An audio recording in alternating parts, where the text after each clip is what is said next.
September 11 attacks changed our country forever, as we all know. It also left an indelible impression on Fox News correspondent Rick Leventhal. He was reporting live that day from the scene at the World Trade Center.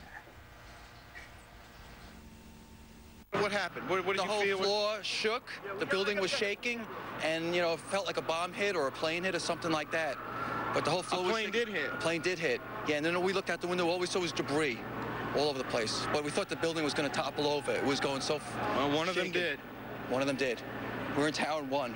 We made it out. Well, you're a lucky man. Thank you very much. And Rick joins us now from the World Trade Center site. Good to see you again, Rick. I know that you blogged about your thoughts and what you went through that day. Tell us what it was like. I still get chills when I hear those sound bites, Gretchen. It was such an incredible day in so many ways. The chaos, the confusion, the fear in the streets. When I came down here, I had no idea the scale of what I would find. You know, one plane hit the tower, and the first reports were it was a small plane. So I had no anticipation that the entire trade center would be engulfed in flames. And in fact, when I got down here, the second tower was on fire, and I went up to a police officer and I said, "What happened to the second tower?" And she said, "That's where the second plane hit." And then it just struck me that we were under attack, and it just got from bad to worse. Rick, here it was. The towers are hit and they're burning, and then you're set up doing a live shot, and you hear the falling of another tower, and they hear, "Get out! The cloud's coming for you." Right, and we didn't know at the time exactly what had happened, because where we were set up, just 4 blocks away on Church Street, we couldn't actually see the tower, even though it was just 4 blocks away because of the buildings between us. But then I saw this 200-foot tall cloud of dark gray smoke rolling up Church Street at us, and that's when Pat Butler, the engineer, and I ran and took refuge inside the truck for some 4 minutes.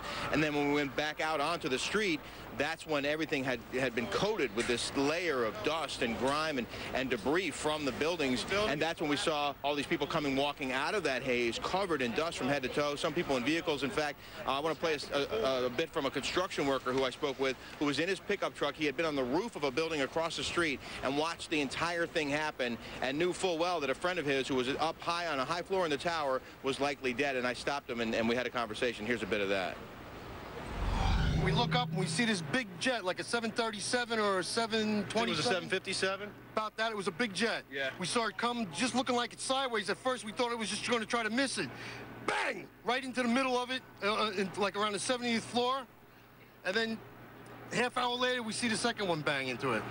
We're on the roof of it. We're a block away. I mean, what's going through your mind when you see this happen? You see bodies flying out of the sky, and you can't do nothing about it. You tell me. You tell me what you think. I mean, my heart's in my mouth. I mean, I pray for these people. There's no words to describe what's going on out there. I mean, every single person I spoke to, Steve, Brian, and Gretchen, gave me a compelling story like the one you just heard. It was just an incredibly awful day. All right, Rick Leventhal back down at Ground Zero. Rick, thank you very much. In about 1 hour from now.